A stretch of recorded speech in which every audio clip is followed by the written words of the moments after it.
जम्मू कश्मीर में मुख्यमंत्री बनकर फंस गए उमर अब्दुल्ला। 72 घंटे के अंदर मोदी ने पलट दी बाजी, मुसलमानों ने ही कर दी बगावत।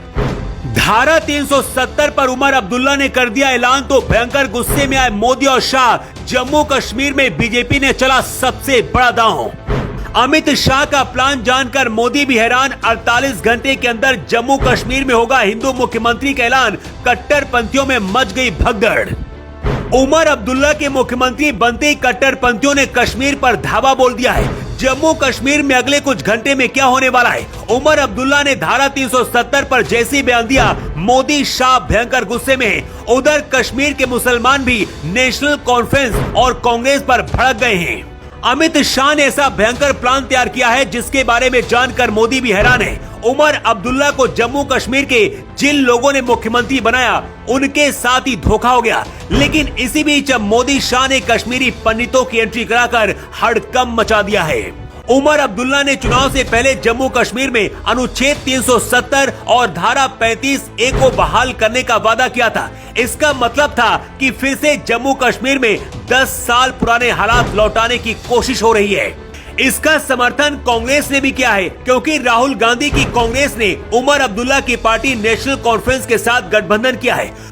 दूसरा सबसे बड़ा वादा उमर अब्दुल्ला का यह है कि वो जम्मू कश्मीर को स्वायत्त राज्य का दर्जा दिलाएंगे। इसका मतलब यह है कि जम्मू कश्मीर का अलग झंडा लौट सकता है और इसका समर्थन भी कांग्रेस कर रही है। लेकिन मुख्यमंत्री की शपथ लेने से पहले ही उमर अब्दुल्ला ने ऐसा बयान दिया जिसकी वजह से कश्मीर के मुसलमान ही भड़क गए और यहाँ तक दावा किया जा रहा है कि नेशनल कॉन्फ्रेंस के अंदर ही बगावत शुरू हो गई है। दरअसल चुनाव जीतने के बाद उमर अब्दुल्ला ने कहा है, हम अनुच्छेद 370 पर बात करते रहेंगे। इस वक्त दिल्ली में जो सरकार है वो हमारी मांगों को नहीं मानेगी, लेकिन आने वाले वक्त में दिल्ली की सरकार बदलेगी और उसके बाद हम उस सरकार से बात करते रहेंगे। जम्मू कश्मीर के मुसलमानों का कहना है कि जब पता था कि मोदी के रहते 370 नहीं हटा सकते तो फिर वादा ही क्यों किया था। जम्मू कश्मीर में मुख्यमंत्री तो उमर अब्दुल्ला होंगे, लेकिन सरकार दिल्ली से ही चलेगी। ये कैसे होगा इसे समझिए। जम्मू कश्मीर अब केंद्र शासित प्रदेश बन चुका है।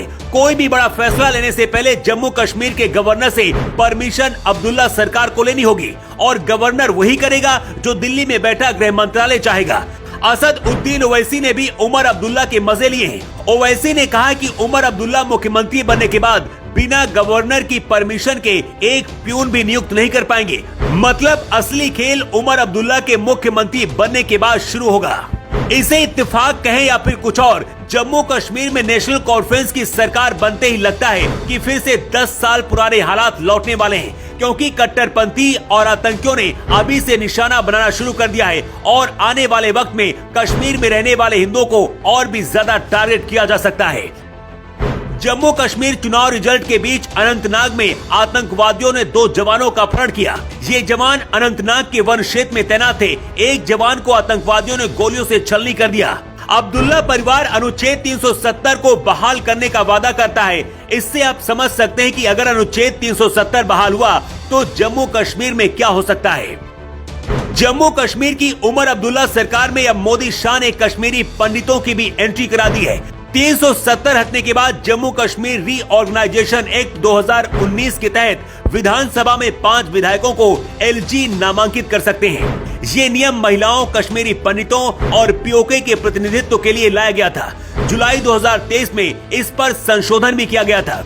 इन मनोनीत विधायकों को विधानसभा में वोटिंग के अधिकार के साथ साथ सभी विधायी शक्तियां और विशेषाधिकार मिलेंगे। इसमें 2 कश्मीरी पंडितों को भी शामिल किया गया है। मतलब कश्मीरी पंडित अब जम्मू कश्मीर की विधानसभा में प्रतिनिधित्व करेंगे। आने वाले वक्त में कश्मीरी पंडितों को विस्थापित करने की राह में ये एक बहुत बड़ा फैसला है।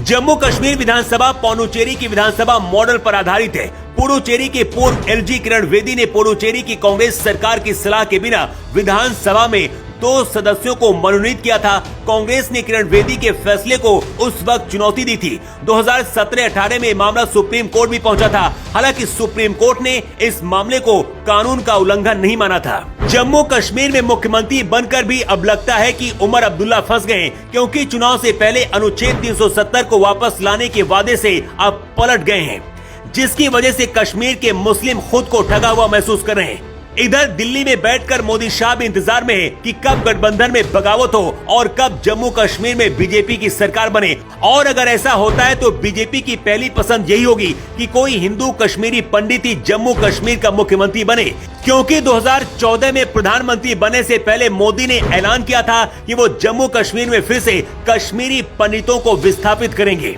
राजनीतिक विश्लेषक तो ये भी दावा कर रहे हैं कि सीएम की शपथ लेने के बाद 24 घंटे के अंदर ही कहीं उमर अब्दुल्ला को इस्तीफा न देना पड़ जाए, क्योंकि इस वक्त के हालात कुछ यही बयां कर रहे हैं। वैसे आपकी राय क्या है?